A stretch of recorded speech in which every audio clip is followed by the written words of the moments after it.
rise to inform this honorable body of what has transpired during our joint committee hearing on the Supplemental Annual Investment Program number 2 for calendar year 2026. All the members of the provincial board had been furnished with a copy of this proposed ordinance before we conducted the committee meeting.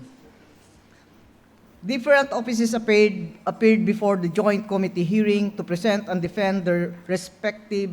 PPAs to justify the allotted budgets. These include the PSDO with a total amount of 108,810,000 pesos, the Bacnotan District Hospital with a total amount of 12 million, the Provincial Government Environment and Natural Resources Office with a total amount of 15 million pesos, the Office of the Provincial Veterinarian, 24,291,000, the Office of the Provincial Agriculturist with a total amount of 245,855,590 pesos, the Provincial Engineering Office with 815 million pesos, the Provincial Disaster Risk Reduction Management Office, 12 million, the Provincial Treasury Office, 500,000, the Provincial Planning and Development Office, 12,200,000, the Local Economic Enterprise Investments and Promotion Office, 250,000, the Office of Provincial Assessor, 5,800,000, the Office of the Provincial Governor, 30 million pesos, the Office of the Vice Governor,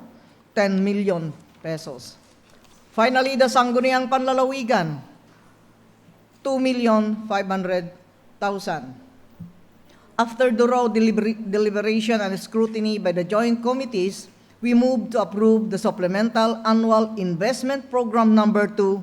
with a total amount of 1,280,706,590 pesos.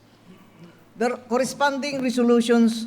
which were ratifying and approving the CY 2026 Supplemental Annual Investment Program number 2 of the Province of La Union, with exception to some identified programs, projects, and activities. Returning the remaining programs, projects, and activities under Provincial Development Council, Resolution number 5 Series of 2026, entitled Resolution Approving the CY 2026 Supplemental Annual Investment Program number 2 of the Province of La Union and endorsing the same to the Sangguniang Panlalawigan for ratification to the implementing offices for clarification, further discussion, and the submission of pertinent documents. Meanwhile, the following resolutions are requested during the joint committee hearing by the committee members, referring the recommendation to the provincial engineer with the collaboration of the local finance committee and the Office of the Provincial Planning and Development Coordinator to submit an updated status report on all infrastructure projects previously funded under RA 7171 and 8240 for supplemental budget number 4 of 2025, indicating whether such projects are completed, ongoing, and those that are waiting for funding to the Sangguniang Panlalawigan for information and guidance. Requesting the Provincial Legal Office to submit an updated status report regarding the case involving the provincial government of La Union and the concerned landowners located at Barangay Nazareno, Agoo, La Union for the establishment of sheep multiplier farm. And the joint committee report have been prepared accordingly and calendared on today's regular session.